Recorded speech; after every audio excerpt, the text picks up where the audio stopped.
What's up everyone, John Rettinger from TechnoBuffalo here, and it's time to talk about updates to the tablet that started the craze, the iPad. Let's go ahead and get started.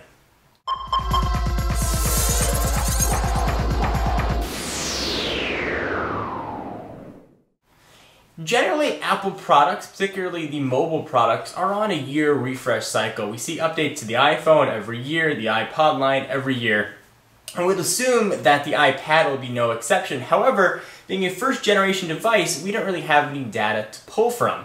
We know it launched in April, so we expect something to come out before April. However, rumors are starting to get louder and louder and louder that we may see the first refresh to the iPad somewhere around January or February of 2011.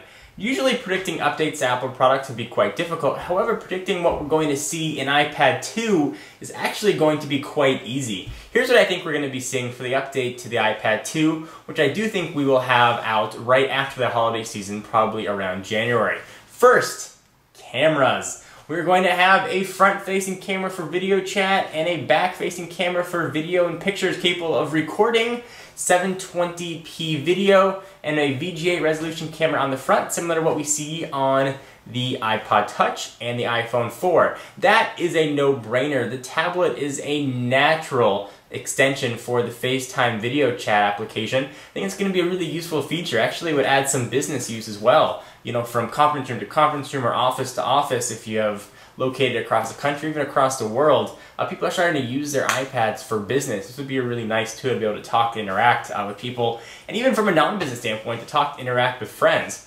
A very large-scale Retina display. The display on the iPhone 4 and the iPod Touch are extremely high resolution.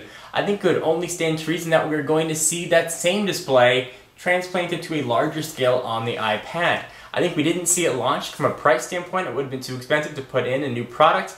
However, we've had a year to sort of see the prices come down and hopefully economies of scale play in. And I think we'll see a reduced price for those displays, which will translate to much higher resolution iPad displays. Awesome. I don't think we're going to see any sort of gigabyte bump. I think we're going to see the same 16, 32, and 64 configurations. I think the prices are going to stay the same. The big question is whether or not we're going to see an iPad on Verizon, and I don't think that there's that much of an interest or really that big a desire to have an iPad on another network. It's not using it for voice calls, so you don't have to worry about drop calls or anything like that. AT's AT&T's rather HSDPA network is relatively quick and robust, and actually in speed tests is generally the fastest mobile network around when it comes to sheer data.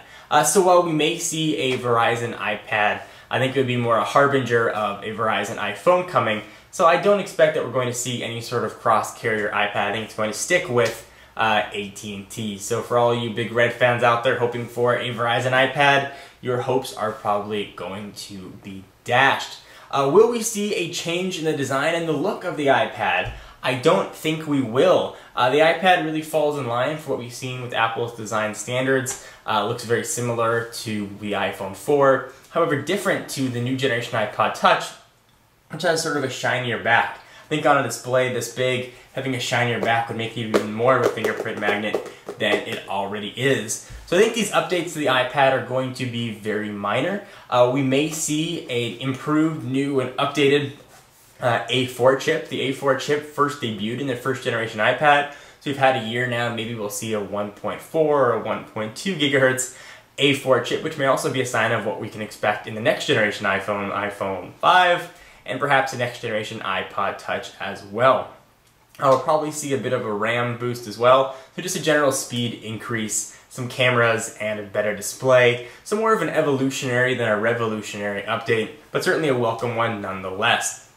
So what do you guys think? Do you agree? Disagree? Do you expect to see a new iPad before April? I certainly do. Am I missing a feature that you wish the iPad would have? I would love to hear from you. We've already seen the operating system it's probably going to launch with, iOS 4.2, although we maybe will see a sneak preview of some sort of weird iOS 5 or iPad-specific iOS. Who knows?